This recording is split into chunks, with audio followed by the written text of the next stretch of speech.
What happened to Lou Reed? Lou Reed was born on March 2nd, 1942 in Brooklyn, New York, and he struggled with bullying and anxiety after moving to Long Island as a child. He experimented with drugs at 16 and his parents subjected him to electroconvulsive therapy, which later inspired his song Kill Your Sons. Reed found solace in music, playing in bands during high school. He cut his first single at 16 with the Jades, though it failed commercially. While attending Syracuse University, he recorded more tracks but didn't find success until joining Pickwick Records, where he wrote music for budget albums.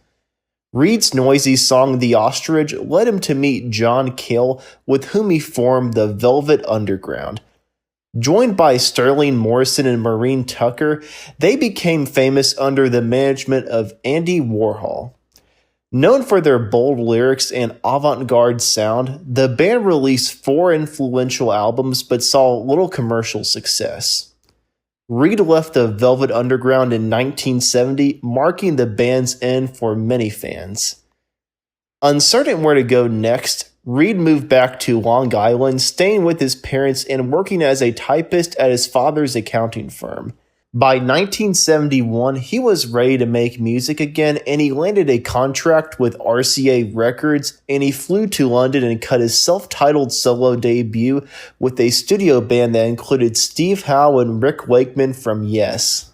Lou Reed was dominated by songs he wrote during his days in the Velvet Underground but didn't release, and the album came and went with little notice.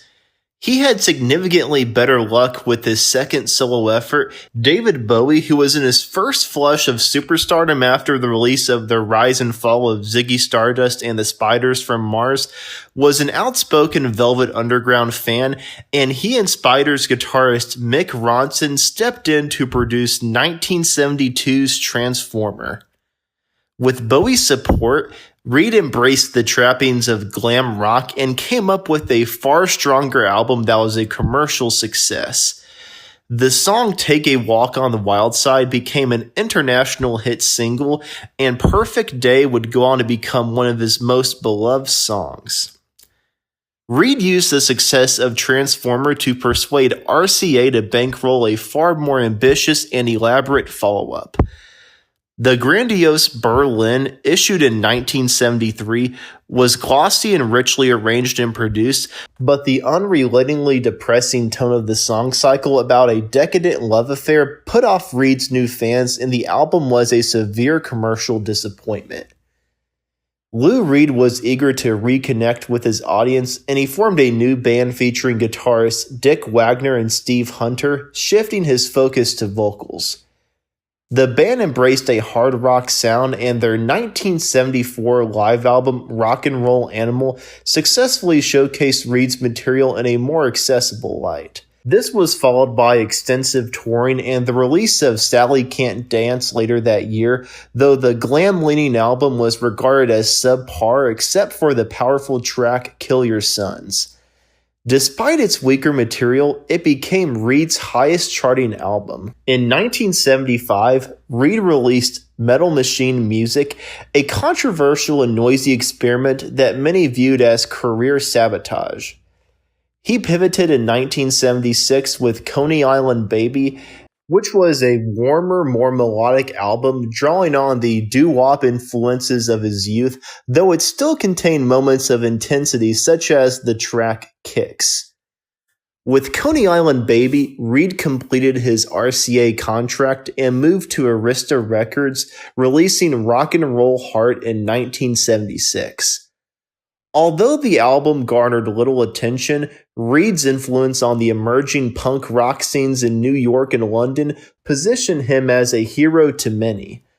This newfound recognition inspired him to create Street Hassle in 1978, an album that candidly explored his life and music with raw, sometimes abrasive energy. While it wasn't a commercial hit, Street Hassle received strong critical praise, marking a renewed artistic commitment for Reed. Reed's following albums, The Bells in 1979 and Growing Up in Public in 1980, reflected personal growth and maturity as he grappled with his battles with addiction and the complexities of his relationships. This period of transformation coincided with his marriage to Sylvia Morales and a move to New Jersey, offering him a quieter life. Reed's collaboration with guitarist Robert Quine, who encouraged him to re-embrace the electric guitar, led to the recording of The Blue Mask in 1982, a raw, introspective, and critically acclaimed work considered his best in years. Reed and Quine worked together again on 1983's legendary Hearts, another critical success, but at the last minute, Reed chose not to use him on 1984's New Sensations, instead multi-tracking lead and rhythm parts himself. The album was a relatively positive and accessible effort and included I Love You, Suzanne, which became a minor hit for him. For the first time since he got clean, Reed toured extensively in support of the album, with Quine returning to his road band. A show from the New Sensations tour was documented on 1984's Live in Italy.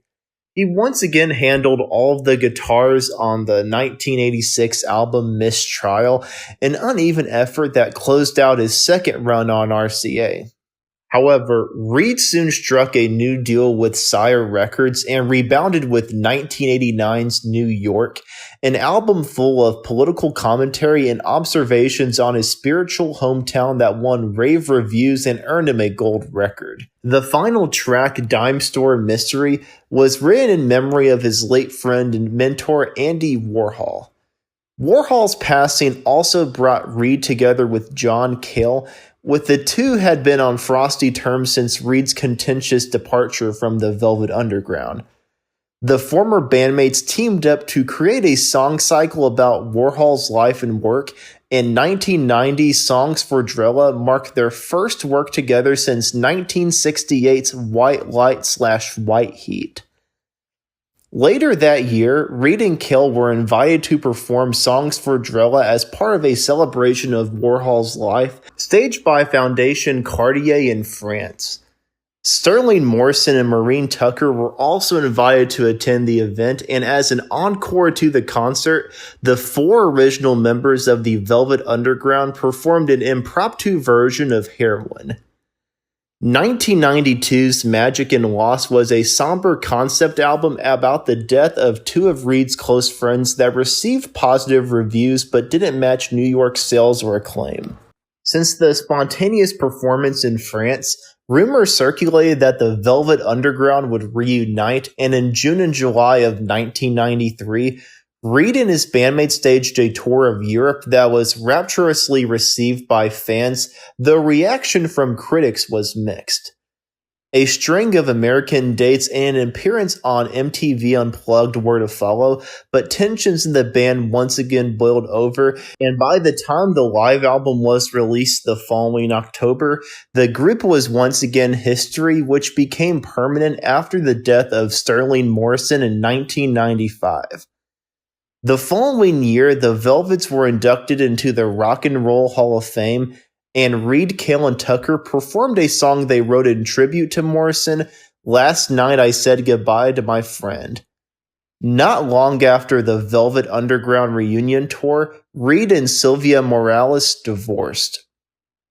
Reed returned to duty as a solo artist with 1996's Set the Twilight Reeling, an album that focused on the joys and challenges of relationships, and it appeared as he was beginning his relationship with musician Laurie Anderson. They would marry in 2008 and would remain together for the rest of his life.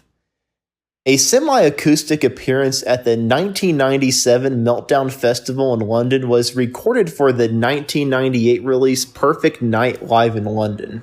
That same year, Reed's life and art were celebrated in a television documentary for the PBS series American Masters Lou Reed Rock and Roll Heart, which was subsequently released on home video. Reed also collaborated with playwright and director Robert Wilson for his play Time Rocker, penning songs for the piece. In 2000, Reed moved from Sire to Reprise Records, both offshoots of Warner Brothers, and released Ecstasy, a set of lyrically challenging, poetically informed songs set to rock and roll guitars. Reed collaborated with Robert Wilson again for a show informed by the writings of Edgar Allan Poe, which was called Poetry, and much of the material for the play was revisited on Reed's 2003 album The Raven, which included readings from Willem Dafoe and Steve Buscemi. Reed staged an intimate concert tour following the release of The Raven, and a show at Wiltern Theater in LA was recorded for the 2004 album Animal Serenade. In 2006 and 2007, Lou Reed revisited his iconic album Berlin with a series of live performances where he played the album in full. Original producer Bob Ezrin led a small orchestra, and the performances at St. Anne's Warehouse were captured on film and recording, leading to the release of Berlin Live at St. Anne's Warehouse in 2008. Around this time, Reed also revisited his notorious album Metal Machine Music. He eventually released a live album called Metal Machine Music Live at the Berlin Opera House. In 2007, Reed released Hudson River Wind Meditations, a collection of ambient music meant to accompany his Tai Chi practice. In 2009, Reed performed at an event celebrating the 25th anniversary of the Rock and Roll Hall of Fame in New York City, accompanied by the heavy metal band Metallica. This collaboration inspired Reed to invite Metallica to work with him on his next project, which resulted in 2011's Lulu, based on the plays of Frank Wedekind. The album was a challenging and confrontational work that was poorly received by both Reed and Metallica fans, and plans for a tour were shelved. In 2013, Reed faced serious health challenges, having been diagnosed with a severe liver disease. He underwent a liver transplant in April 2013, but ultimately succumbed to end-stage liver disease in October of that year at his home in East Hampton, New York, which he shared with his wife, Laurie Anderson. Retrospectively, in 2020, Rhino Records released an expanded edition of Reed's New York album, which included remastered tracks, alternate versions, and a live performance from 1989. In 2022, archivist Don Fleming and Jason Stern, working with Anderson, uncovered a significant discovery, a 1965 reel of tape that Reed had mailed to himself, containing early recordings of songs he would later perform with the Velvet Underground, as well as previously unknown material. This discovery was released by Lie in the Attic Records as Words and Music in May 1965, the first in a series of albums set to showcase more unreleased material from Reed's archives. And that's what happened to Lou Reed. Thank you for watching. Like and subscribe if you haven't already. Give me some facts about him that I failed to mention in the video, and let me know who I should do next on the channel. Thank you again for watching, and I will see you in the next video.